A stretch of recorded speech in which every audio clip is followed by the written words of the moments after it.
So instead I had to go find a real job, and I went down and got a job working at a hoodoo doctor office as their helper. And in the meantime I kept hanging around trying to get something going, and eventually a couple of friends of mine there decided to hire me for their wedding in New Orleans.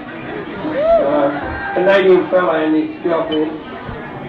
And I was very pleased about that. They were going to pay me $200, which back then was a lot of cash for me to get. And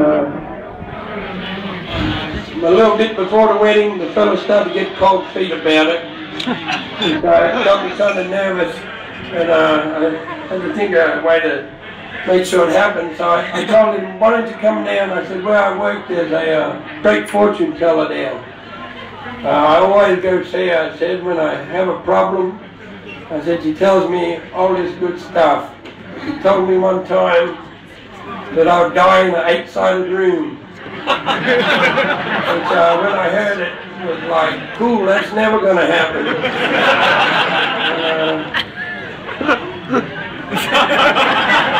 8-sided rooms everywhere. Anyway, so back then I still thought it was good advice. He said, yeah, cool, I'll come down there and see what she says. And so I went in there the next day and talked to her. I said, this friend of mine's coming. Got this wedding coming up, $200, everything like that. And she said, okay, that's cool. So he came down a couple of days later,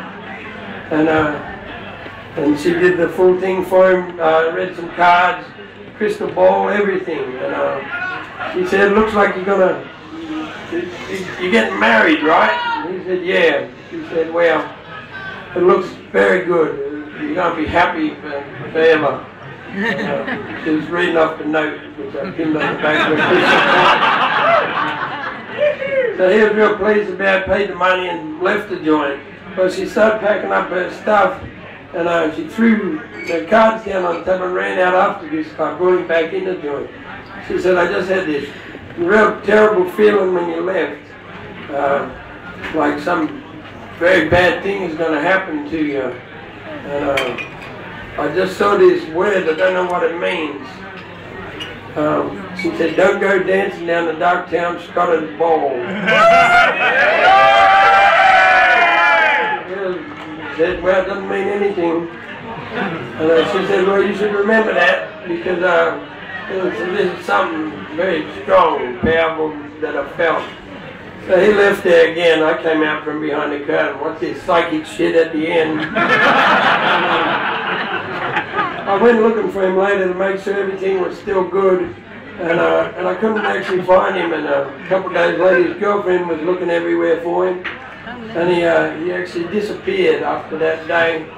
And sometime after that, his girlfriend got married to someone else. Actually married one of my little brothers, who was a techno DJ.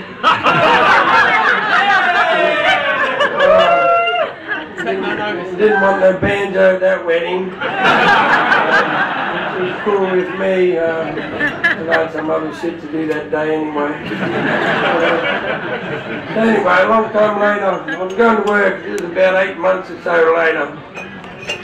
I hear this weird music early in the morning. I come around the corner, and here's this Canadian fella. He's been gone all this time now. The police couldn't find him, nobody. And he's out on the street playing the banjo. This real kind of crappy little tune on it, just over and over again. Never was a musician before when I knew him, so I was kind of surprised. And so I went up to him, I said, what's going on? I said, where you been? Why are you wearing a dress for? And he had like on a sort of see-through kind of lemon-colored dress on, playing this banjo, and it kind of gone a bit crazy. And he told me this wild story about it. He come and saw this fortune teller, like I told him, and she told him this weird advice. When he was walking home that day, looked up in a window in a joint, and saw these little signs at Darktown Strutters Ball, live music and dancing. And So straight away remembered this thing she told him. He went right in the joint.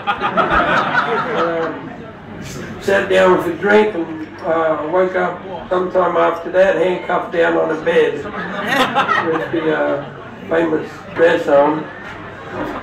And they had kept him there, doing all types of jobs. And he eventually beat his way out of the joint with a banjo that one of the bands had left behind.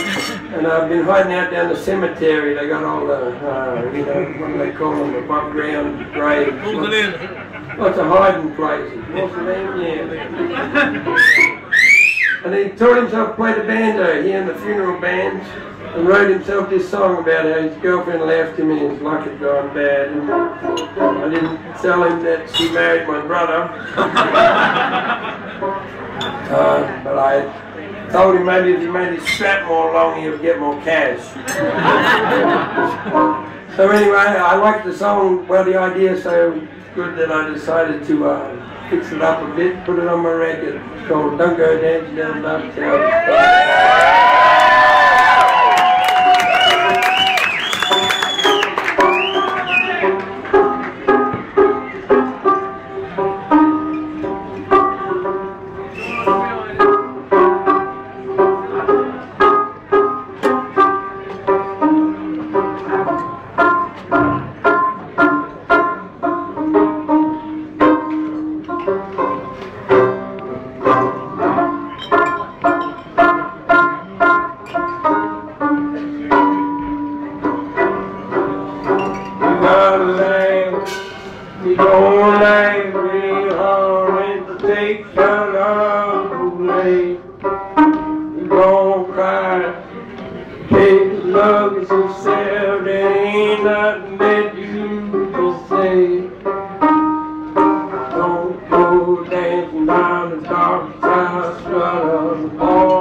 Dancing down the Darktown.